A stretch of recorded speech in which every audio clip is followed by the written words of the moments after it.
The emotional side of psoriasis. What nobody talks about. Nobody sees it. Not really. They see the skin. They do not see what happens when you are finally alone.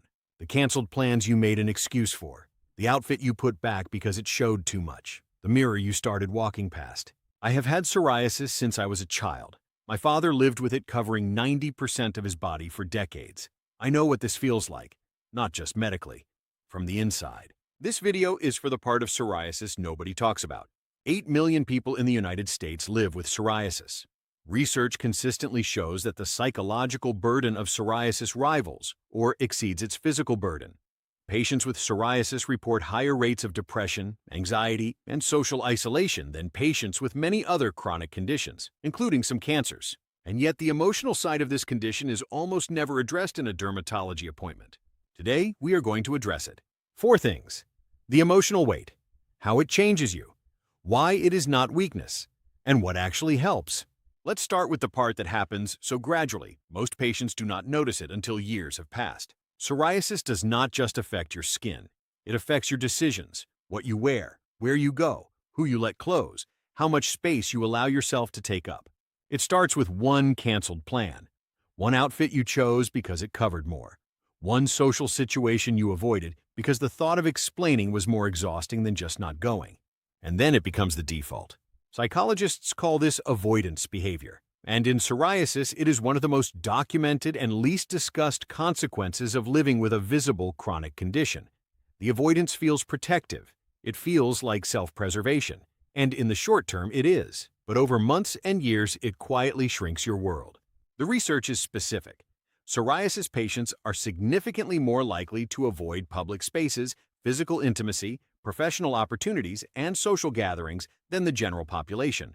Not because the physical symptoms prevent them, but because the anticipation of being seen, stared at, or asked to explain is too great a cost.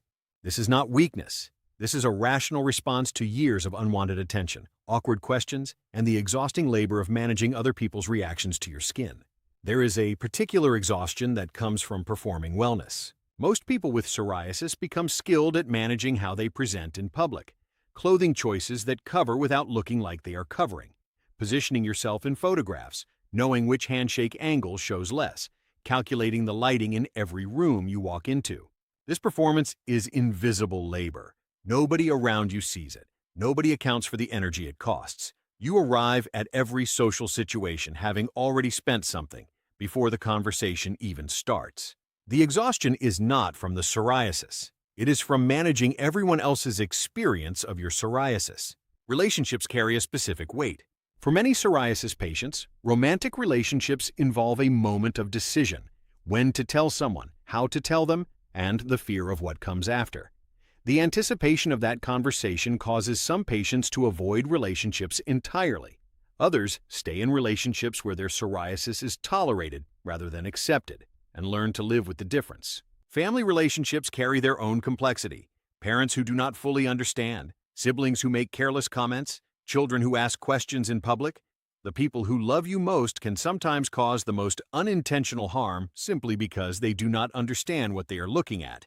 If you have children and you have psoriasis, there is something worth saying directly. Your children are watching how you treat your own body, how you talk about your skin in front of them, whether you hide or whether you explain. The way you model living with a visible condition that is nobody's fault shapes how they will understand difference, imperfection, and self-compassion for the rest of their lives. You do not have to have it figured out. You just have to keep showing up. The 2 a.m. search is real. There is a specific moment many psoriasis patients know. Lying awake, flare active, searching the internet for answers or for someone who understands. The feeling that the daytime version of managing this condition is holding together, but the nighttime version is less certain. This is not weakness. This is what chronic illness does. It finds the quiet hours.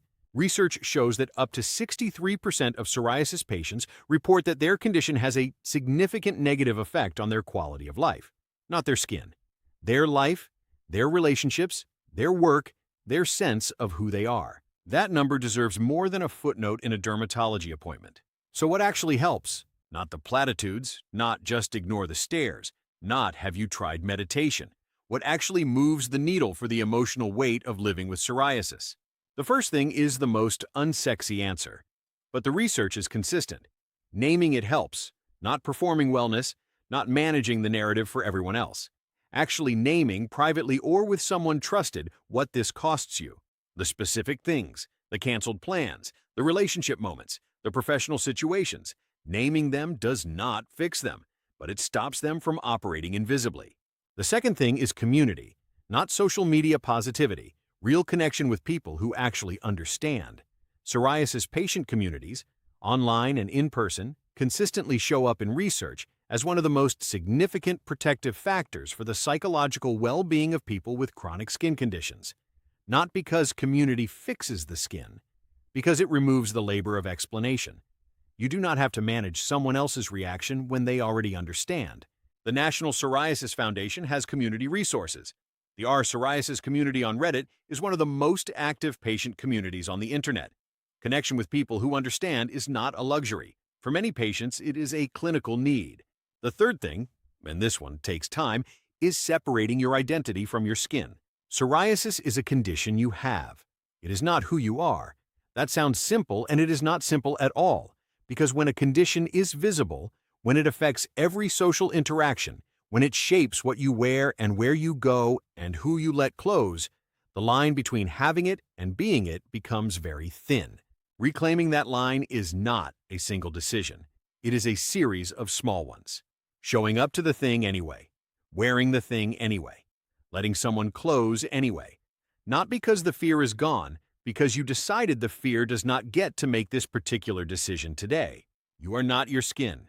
You never were. Nopsor is a steroid-free two-step nighttime system for psoriasis, formulated with coal tar, salicylic acid, and 8 natural herbs by my father, José Luis Aguilar, who developed this formula after psoriasis covered 90% of his body. He built something that worked. I use it myself. Learn more at nopsorusa.com. If any part of this video described your experience, the canceled plans, the performed wellness, the 2 a.m. search, I want you to know that you found the right channel. This is a complete series on psoriasis, not just the clinical side. Every type, every trigger, every treatment option, and every part of what it actually feels like to live with this condition. The playlist is linked below. Subscribe if you want to understand your psoriasis and yourself better. New videos every week.